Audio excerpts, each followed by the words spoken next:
Quand vous êtes victime, vous savez très bien que ça fait très très mal. Vous n'êtes plus en sécurité.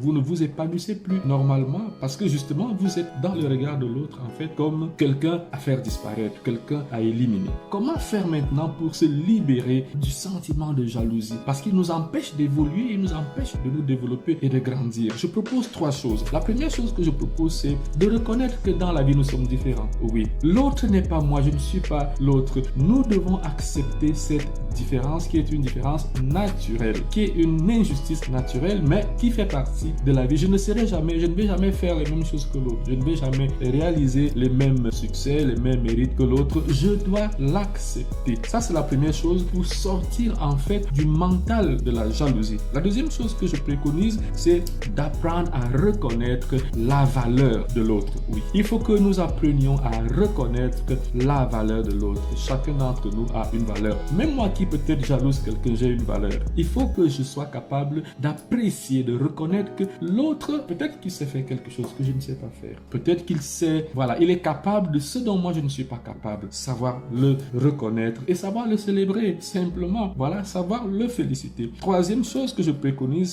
c'est de travailler sur nos propres compétences. Maintenant que j'ai vu ce que l'autre est capable de faire et que peut-être je l'envie ou que je dois plutôt travailler sur mes propres compétences pour essayer d'avoir un rendement meilleur de ce que je veux de ma vie ou de ce qu'on m'a confié comme responsabilité.